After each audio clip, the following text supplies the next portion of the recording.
Bonsoir à tous. Un petit bilan de mi-saison pour l'USL Basket.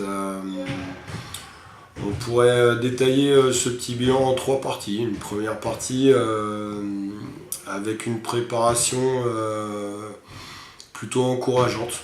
Une prépa au mois d'août qui s'est plutôt bien passée avec, je pense, le fait de ne pas avoir renouvelé énormément le groupe a permis d'être relativement vite performant sur les matchs amicaux où on a été capable contre des équipes on va dire, qui a été déjà habituées à ce championnat de National 2 d'être déjà compétitif.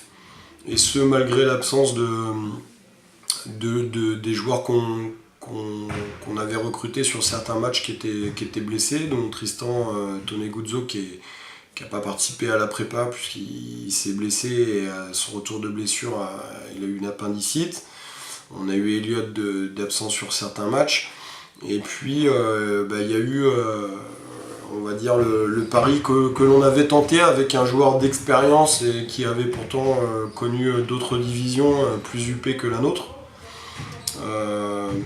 Très en souffrance ici dans le contexte, dans cette équipe. Donc c'était rassurant de voir cette équipe lavalloise évoluer sur les matchs amicaux avec un aspect très positif. Et aussi inquiétant de voir une des recrues, on va dire phares, être en souffrance et être en difficulté. Il a fallu prendre une décision le plus tard possible, puisqu'on l'a pris la dernière semaine de prépa, la semaine juste avant de commencer le championnat, où on a pris la décision de libérer Uros Petrovic. Pour les raisons évoquées auparavant, à savoir qu'il n'arrivait pas à s'adapter dans le groupe, et le groupe n'arrivait pas à s'adapter aux joueurs, donc je pense qu'il c'était plus viable pour nous et pour pas être en difficulté de s'en séparer avant le début de championnat. Le recrutement de Misha Radenkovic du coup s'est fait vraiment dans l'urgence, puisqu'il a fallu d'une part le recruter, puisqu'on n'avait personne sous le coude, et deuxièmement le qualifier, ce qui n'est pas toujours simple pour les joueurs étrangers. Donc voilà, une prépa qui se terminait un petit peu avec de l'anxiété, puisqu'on ne savait pas si ce réajustement d'effectifs allait être bénéfique ou pas bénéfique. Et puis la deuxième partie, on va dire, de cette première saison, je pense que c'est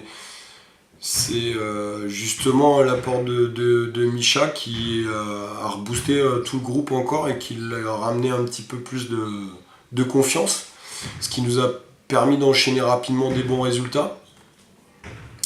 De gagner chez nous contre Cherbourg, de faire un bon match à Fougères, à Tours malgré l'absence de Greg, de recevoir Gravenchon, de prendre le match et d'aller à Fougères et de prendre le match à Fougères. Et je pense que ce début de saison-là, il est plutôt positif puisqu'on est à 3 victoires et une seule défaite. Et je pense que quand un groupe démarre sur ce rythme-là, il prend vite confiance. Et puis la troisième partie de cette première partie, c'est le petit bémol, à savoir que on n'a pas fait un match au complet cette année encore, avec les nombreuses blessures. La faute à pas de chance, la faute aussi à l'intensité qui est beaucoup plus importante qu'en National 3. On a eu l'absence de Jérémy, l'absence d'Ahmed, l'absence de Jérémy et d'Amel, l'absence de Florian, l'absence de Nathan pour 4 semaines aussi. Jérémy est absent maintenant depuis 6 semaines. On a eu aussi l'absence de Gaël sur la fin de la première partie, qui va se prolonger aussi sur le début de deuxième. Donc c'est vrai que le petit bémol c'est ça, c'est qu'on a à ce jour pas encore joué un match au complet, l'équipe au complet. Savoir si tout le monde arriverait à trouver sa place dans le collectif en étant au complet, donc c'est toujours des interrogations. Est-ce qu'on aurait fait des meilleurs résultats, pas de meilleurs résultats? Moi, si je dois en faire un, c'est que à ce jour, moi je suis très satisfait du visage qu'a pu offrir l'USL sur la première partie de saison. il y a beaucoup de joueurs qui découvrent ce niveau de compétition, donc c'est jamais facile de s'adapter. Mais je pense que ils ont su faire preuve d'envie. Le groupe vit bien, il est sain, et je pense que ça se voit sur le terrain. Je pense que malgré les blessures, ils ont toujours réussi à hausser leur niveau pour compenser les blessures. Voilà. Quand on a eu des petits coups de moins bien, avec un petit peu moins d'envie sur certains matchs à l'extérieur, on a toujours eu une réaction d'orgueil derrière et ramener la victoire derrière pour éviter d'enchaîner des séries de défaites, ce qu'il faut éviter à ce niveau de compétition.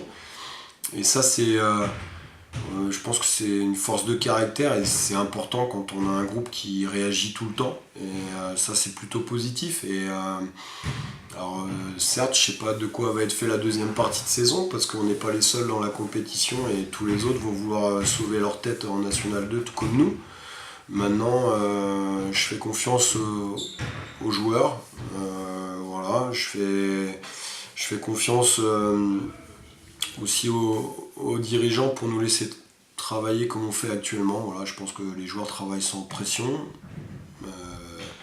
et ça se ressent aussi sur le terrain. Donc voilà, je suis plutôt, on va dire, satisfait de la première partie de saison de cette équipe, satisfait aussi du travail que font tous les jours les bénévoles et les dirigeants pour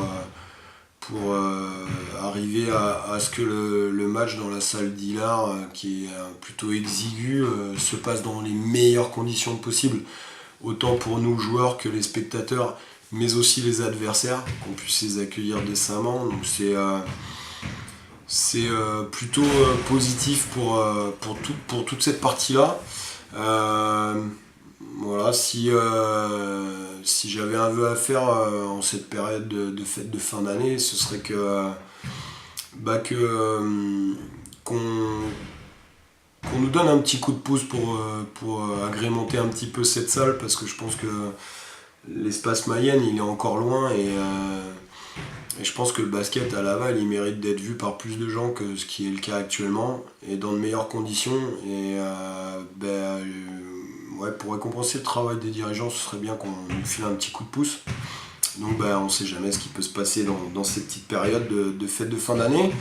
Donc s'il y a des gens qui entendent ce message, ce serait parfait de nous donner ce petit coup de pouce qui nous permettra de encore continuer à progresser. Et puis voilà, donc il me reste juste à vous souhaiter à tous de bonnes fêtes de fin d'année, la santé, ce qui est primordial pour tout le monde, et puis de vous dire rendez-vous maintenant pour le 20 janvier contre Tours, le leader, et j'espère que vous serez nombreux à nous voir et on essaiera de faire un exploit. Voilà, bonne fête de fin d'année.